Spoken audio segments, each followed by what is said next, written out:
Olá pessoal, tudo bem com vocês? Bora lá para mais uma aula e nós vamos entrar agora num percurso de 4 aulas no qual nós vamos trabalhar o tema comunicação oral. Então nós vamos ver um pouquinho como se dá esse gênero textual e também a sua aplicação prática aí pensando não só nas palestras técnicas, mas também nas apresentações de seminário que faz parte aí do rol das nossas habilidades. E para a gente iniciar, a gente tem que lembrar que falar em público é uma prática comum, é algo que acontece em diversos lugares aí da nossa sociedade. Talvez um dos lugares onde mais aconteça é na academia. Quando eu falo academia, não é academia de musculação, tá, minha gente? É a academia, é o espaço acadêmico. Então são as universidades, faculdades, centros universitários, que principalmente eles ali em eventos acadêmicos, em colóquios, seminários, em congressos, é comum essa prática de fazer uma divulgação de uma pesquisa, de um trabalho que está sendo desenvolvido, tá bom?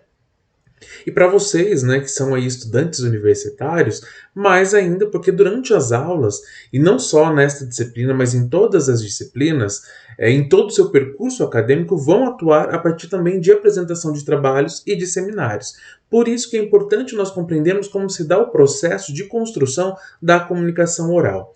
Para além do espaço acadêmico, nós temos o espaço das organizações, que são as empresas. E dentro das empresas, aí para administradores e gestores de RH principalmente, eles têm que estar atentos e sempre prontos para apresentar dados em reuniões, fazer formação de novos integrantes aí para o quadro de colaboradores da organização ao qual ele faz parte. Então, sempre ele vai ter ações no qual ele vai ter que se expressar oralmente para algumas pessoas, para um grupo de pessoas. Muitas vezes ali colaboradores, muitas vezes né, um alto nível né, de executivos, ou outras empresas, outros grupos, ou mesmo palestras em ambientes fora né, da própria empresa, divulgando ali, principalmente para quem vai atuar na parte de publicidade e marketing, trazendo ali muitos elementos daquilo que compõe a sua empresa, de um produto que vai ser apresentado, de um serviço que é realizado, ou seja, é algo muito comum também para as organizações. E para além disso, nós temos outros dois pontos aí que não, né, vocês estão cansados de ver na nossa sociedade, que é principalmente os políticos, né, para um campo político, e aí nós temos não só os políticos né, que vão lá dialogar, falar e trazer ideias ali, mas também para o nosso posicionamento político. Né? E quando eu falo posicionamento político, não é um posicionamento partidário, mas é a ação de dialogar com o outro visando uma ideia, defender uma ideia. Algo que você pense, algo que você acredita. Então, para esse posicionamento político também, né, nós vamos discutir, falar, argumentar, que faz parte aí né, da nossa comunicação oral. E no contexto social, dentro do contexto social, nós nos comunicamos oralmente em diversas situações. Quando você vai apresentar uma ideia para os seus familiares, quando você vai contar alguma coisa para alguém, quando você vai comprar alguma coisa, em diversos momentos você é chamado a esta comunicação, a trazer uma ideia para um determinado grupo. Então, falar em público é algo comum. Então, lembrando ali, falar em público, ele traz para a gente, né, em diversas situações, então que nós somos chamados a essa comunicação. Em encontros, em comemorações, em discursos. Então fez um aniversário, faz um discurso para aquela pessoa. Em uma palestra que você pode ser convidado para uma palestra, dar uma palestra, principalmente depois de formado. Seminários, quando você vai apresentar, então, um tema específico para um grupo específico, nós vamos falar dele mais tarde. Para orientação, se você vai orientar um determinado grupo lá da sua empresa, do local de onde você trabalha, você vai trazer uma orientação específica, você vai falar em público. Para formação né, de pessoas, tanto para a sua própria formação quanto para a formação de outros, ou numa reunião de negócios, uma reunião onde você tem que expor ali ideias, como eu já pontuei para vocês, tá? Então, e os ouvintes sempre esperam o quê? A clareza na comunicação. Uma comunicação que seja clara, uma comunicação que seja objetiva, seja direta. E, claro, organizada, né? Então eu tenho que ter uma organização do discurso. Não dá para eu falar aleatoriamente ou pulando assuntos, temas, sem uma coesão e sem uma coerência. Eu tenho que ter um encadeamento das ideias de uma forma clara e objetiva.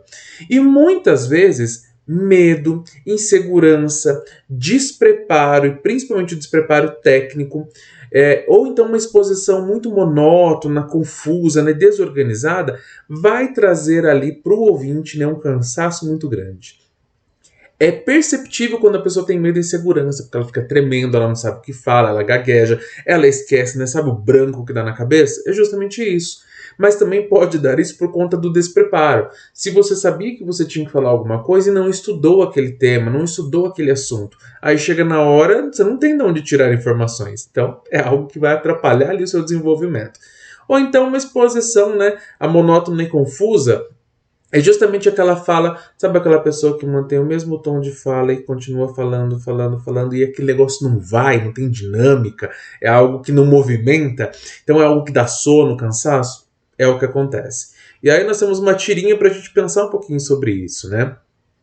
Sei que acham que essa é mais uma palestra chata, com termos pedantes em inglês, slides visualmente poluídos. Sim, é isso mesmo, mas pelo menos teremos coffee break. E olha só que legal para a gente pensar. É justamente isso que acontece muitas vezes, quando a gente vai para algum lugar que começa a falar um monte de coisa que não tem nada a ver, ou aquele monte de termos técnicos, e eu não estou falando aqui só dos coaches não, tá, gente? Né, alfinetada nos coaches aí agora. Mas não é só isso não. Em vários momentos a gente vai para algumas palestras que a gente quer se matar, né? Querer fazer qualquer outra coisa da vida do que tá ali. Justamente por quê? Porque tem uma linguagem que é inadequada, uma linguagem que é cansativa, e muitas vezes, né, é uma palestra que não vai dar em nada. Né? E por quê? Justamente por conta da exposição oral do palestrante. Então, os ouvintes esperam sempre, gente, clareza e objetividade. E nós temos que lembrar disso. Então, eu vou trazer para vocês agora um pouquinho, né, sobre algumas habilidades, sobre a habilidade de falar em público. Pensando, então, dentro do contexto de comunicação oral. E eu trouxe um pensamento de um provérbio popular, né, um provérbio português, que tem uma origem latina, que vai dizer assim: o poeta nasce, o orador se faz. E o que ele quer dizer com isso, o poeta nasce e o orador se faz? O poeta é aquele que vai utilizar da palavra para criar algo. Então ele vai escrever, e isso está implícito no sujeito, né? Ele vai desenvolver isso naturalmente. Claro que com o estudo também vai se aprimorar, mas a pessoa tem uma sensibilidade que é inata dele. Mas o orador é aquele que aprende a falar em público. Isso a gente não nasce sabendo. A gente não nasce nem aprendendo a se comunicar, né? A ter uma linguagem. É no decorrer da nossa vida que nós vamos aprendendo a falar, a argumentar, a trazer ali a linguagem no momento adequado, da forma adequada. Então a gente aprende, né? Até o bebezinho ele aprende qual choro que ele tem que utilizar para que a mãe dê comida, qual choro que ele tem que utilizar para que a mãe dê um colinho ali, porque ele está com aquela manhãzinha.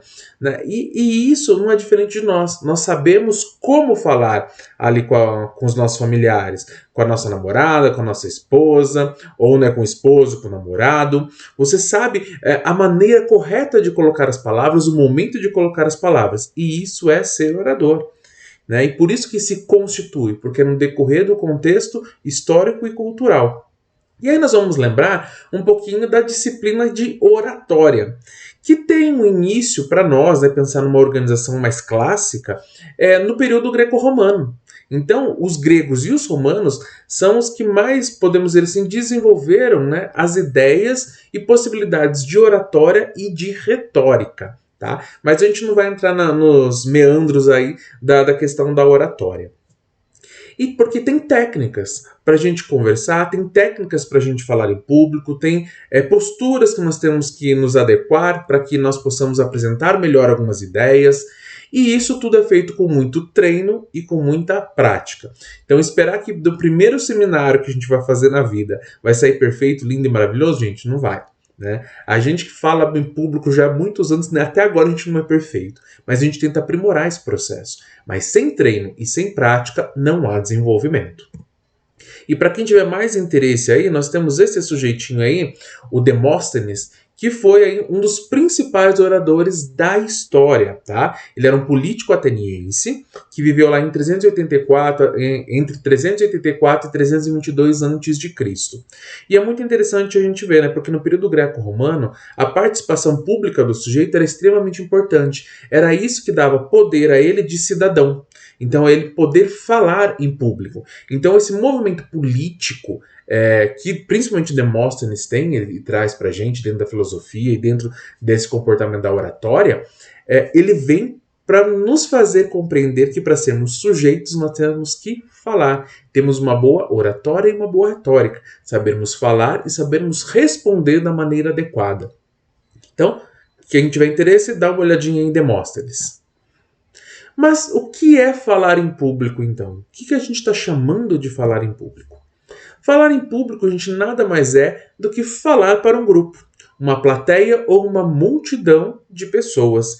E é o que eu estou fazendo nesse momento, né? Falando aqui em público. Claro que eu não tenho um público físico nesse momento, mas eu tenho um público virtual, para um grupo específico de sujeitos. Eu tenho um determinado grupo, o qual eu quero que essa mensagem, né? Essa comunicação, ela chegue. Vamos pensar lá lembrando, né? O emissor e o receptor. Eu tenho alguém para quem mandar essa mensagem, que são vocês, nossos alunos. Então, porém, a gente não pode simplificar tanto e achar que é só isso, é só comunicar, não, porque tem um processo, tem uma forma, tem um modelo para que isso ocorra. Então, quando a gente fala de falar, quando nós dizemos aí sobre falar em público, nós estamos envolvendo vários processos, que são processos culturais, psicológicos, linguísticos, fisiológicos, mas principalmente técnicos. Vamos pensar lá, então, o que a cultura tem a ver com a comunicação oral? Tem tudo a ver, porque dentro do processo cultural, a gente vai pensar a questão das metodologias, como eu vou falar, de que maneira eu posso trazer essa ideia para determinado grupo. A forma como eu falo com criança é da mesma forma que eu falo com adolescente ou com adulto? Não. A forma como eu falo com um bebê é a mesma forma que eu falo, né, com um grupo de executivos? Não. Então, o contexto cultural vai trazer essa diferença de adequação linguística. Vamos lembrar das nossas aulas lá do início. Adequação linguística. Questões psicológicas, processos psicológicos estão envolvidos? Sim, porque se eu tenho medo, se eu estou com dor, se eu estou angustiado, eu vou lidar com o processo de comunicação de uma forma. Se eu estou ansioso, eu vou tremer, vai me dar branco, eu vou gaguejar, eu não vou conseguir falar nada, eu vou ficar roxo. Então, isso vai afetar a forma de comunicação. Questões linguísticas, nem se fale, né? O idioma do qual está sendo tratado, né? Aquela comunicação oral. As palavras que são utilizadas são termos conhecidos pelo público-alvo ou não são conhecidos? Isso tudo vai influenciar. Adequação linguística. E fisiológica também. Se eu tiver com dor de barriga, como que eu vou fazer uma palestra com dor de barriga? Então, qual vai ser o meu comportamento? Se eu tiver com dor, se eu tiver muito eufórico, você tomou tanta comprimido ali para ficar bem de serotonina, né? E de repente você ficou eufórico. Ou você tomou muito café, ficou agitado, comeu muito chocolate, né? Ficou agitado. Opa, o que vai acontecer? As ordens fisiológicas do seu corpo vão dificultar o processo de comunicação. E, para além disso, a questão que é técnica. Eu tenho que entender do assunto ao qual eu vou desenvolver uma palestra, desenvolver um seminário, desenvolver uma comunicação oral. Eu só posso falar daquilo que eu tenho conhecimento. Não dá para a gente falar de assuntos que a gente não conhece. Se você vai para um evento, para um momento ali, seja ele qual for, numa aula ou num evento científico, acadêmico, e você não conhece o tema, como que você vai falar sobre ele? Então, por exemplo, metafísica. Quem que é especialista em metafísica para falar sobre metafísica? Não dá, né? Eu não sou. Né? É um campo da filosofia muito específico. Então, a gente precisa sempre do conhecimento técnico. E para além do conhecimento técnico, né, as competências técnicas práticas de como fazer. E, pensando nisso, nós temos que lembrar que a comunicação oral é um gênero textual, ele é um gênero discursivo e ele é um gênero expositivo. O que é um gênero expositivo? É um gênero que visa, né, expor algo, uma ideia, um pensamento. Então ele é um gênero técnico, ele tem uma construção que não é arbitrária, é uma construção pensada, refletida para um determinado contexto. Tá? Então ele é diferente de uma conversa espontânea que é natural. Quando nós conversamos na rodinha de amigos, não é a mesma coisa que nós falarmos sobre um assunto dentro de um seminário acadêmico. Então, quando eu falo dentro de um grupinho de amigos, né, é algo natural, algo que acontece ali no jogo social comum.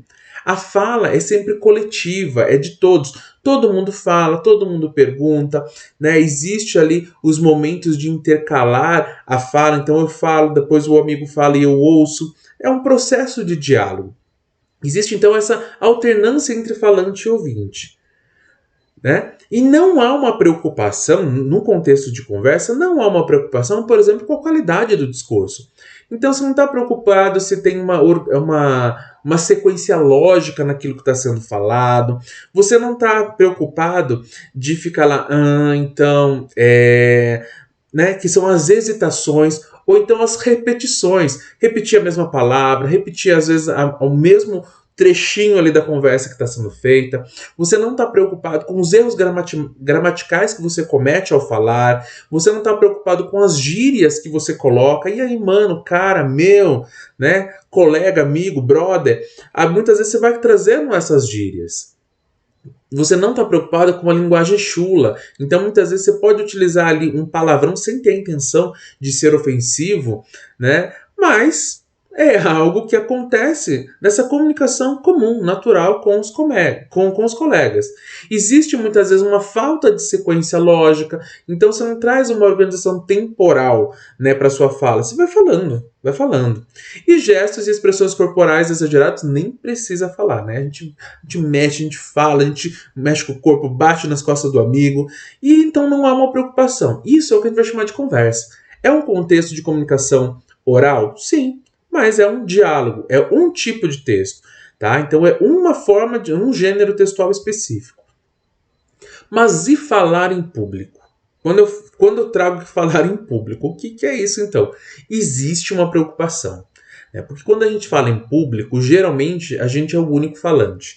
Nós somos o único comunicador, nós somos o único comunicador, salvo momentos que tem palestras coletivas, mesas redondas, né, no qual a gente vai ter um grupo de pessoas que vai apresentar num processo de seminário, que nós podemos ter um grupo de pessoas, né, 2 ou mais pessoas, para apresentar uma ideia, para fazer essa exposição oral. Mas geralmente, por exemplo, numa palestra técnica, geralmente é uma pessoa, é um cara que é o especialista que vai trazer ali a ideia daquilo que ele foi chamado para fazer. Então ele acaba sendo o centro das atenções. E como centro das atenções, ele vai ser avaliado, ele vai ser julgado, ele vai ser comentado. E isso muitas vezes pode trazer para nós uma insegurança, um medo. Para nós professores, então, né, que somos literalmente a toda aula o centro das atenções, muitas vezes, nós sabemos que nós somos avaliados e julgados pelos alunos. Vocês, enquanto alunos, e isso não só você, mas qualquer pessoa, quando vai ouvir outra falar, sempre vai questionar. Mas esse cara sabe o que está falando? É isso mesmo? Não é isso? Eu gosto do jeito que ele fala. Eu não gosto do jeito que ele fala. Ele é cansativo. Não, ele fala bem, é legal, é bacana. Sempre nós vamos passar por esse processo. E nós temos que aprender a lidar com essas questões, senão a gente não fala mais nada. A gente vai ficar morrendo de medo. E não pode, tá? Então, vamos pensar que sempre que você vai apresentar algo, você vai ser o centro das atenções. Porém, nós temos que ter também ali o quê? Uma coerência na comunicação. Eu tenho que ter um cuidado sobre o que e como eu vou falar.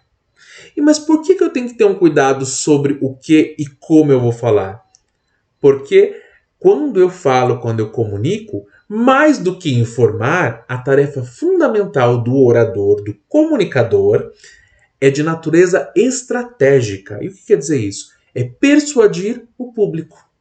Então, a nossa tarefa enquanto comunicadores, seja ele professor, seja ele palestrante, seja ele um seminarista, o cara que está aplicando um seminário, é persuadir o público dentro da temática no qual ele está expondo, falando, apresentando. E para persuadir é necessário o quê? Primeiro, conhecer seu público-alvo. Então, eu tenho que saber para quem eu vou falar. Eu vou falar para alunos de graduação, eu vou falar para alunos de pós-graduação, eu vou falar para profissionais que estão no mercado de trabalho, eu vou falar para executivos, eu vou falar com um grupo de novos funcionários, de novos colaboradores, eu vou falar para um grupo de estagiários, eu vou falar para um grupo de trainees. Então, qual vai ser o meu público-alvo? Para quem eu vou comunicar? Para quem eu vou, então, expor alguma ideia, algum pensamento? E para isso eu vou fazer o quê? Planejar e produzir um discurso, o meu discurso. Mas que esse discurso tem que fazer o quê? Gerir, né, efeitos positivos no público. Eu quero persuadir aquele público a pensar algo, a compreender uma ideia, a refletir sobre alguma coisa. E para isso eu preciso então organizar os meus pensamentos para que eu possa transmiti-lo de maneira adequada. Porque se eu não organizar os meus pensamentos, as minhas ideias, jamais eu vou conseguir transmitir com, né, coerência, com coesão e coerência. E para isso eu vou ter que pensar também na expressão verbal e corporal, então é naquilo que eu falo, na forma como eu ajo nos meus movimentos. Eu vou ter que pensar no meu material de apoio. Se eu vou apresentar, vou trazer ali um diapositivo, né, um slide, ou algum banner, algo, eu tenho que pensar qual vai ser a minha forma de exposição e como organizar essas ideias dentro desse material de apoio. Eu tenho que ter conhecimento técnico. Wesley, mas ninguém sabe tudo. Realmente ninguém sabe tudo. Mas muitas vezes, naquele momento, você é a pessoa que tem maior conhecimento sobre aquele determinado assunto. Então, se você é o responsável, você tem que passar as informações mais importantes que você tem, as informações mais atualizadas que você tem em relação àquele tema, àquela ideia, aquele pensamento, aquilo que lhe foi solicitado. Então, para isso, você tem que ter o quê? Domínio do tema e do assunto que vai ser abordado. E, claro, a gente não pode esquecer treino e preparação. Tá? Mesmo para nós que já estamos acostumados a falar em público, a falar com alunos, dar palestras, toda vez que a gente vai para alguma palestra, que a gente vai para um momento que a gente vai ter que comunicar algo, a gente faz nosso treino, a gente faz a nossa preparação também. E é isso, gente. Para a nossa aula de hoje, nós trouxemos essa exposição em mais geral, então, sobre o gênero comunicação oral. Para as nossas próximas aulas, nós vamos aprofundar um pouquinho o conhecimento. Primeiro, vendo ali alguns elementos linguísticos, então, que faz parte desse contexto de comunicação oral, para a gente pensar um pouquinho sobre os marcadores textuais, né? Então, como que se dá a organização textual, né, ou discursiva da comunicação oral. E também, né, numa próxima aula, nossa terceira aula, a gente vai ver ali os elementos não linguísticos da comunicação oral. A gente vai ver então um pouquinho sobre os recursos paralinguísticos e os recursos cinésicos e também, né, os recursos proxêmicos. Só palavras lindas agora, né? Mas nessa aula a gente vai ver um pouquinho sobre o que é isso. Né? E não é nenhum bicho de sete cabeças. É a gente pensar um pouquinho sobre como o nosso corpo, a nossa voz ou a nossa proximidade com os objetos e com as pessoas vão contribuir aí com o processo de comunicação. Então, minha gente, por hoje é só. Ficamos por aqui e até a nossa próxima aula. Um grande abraço para vocês. Até mais. Tchau, tchau.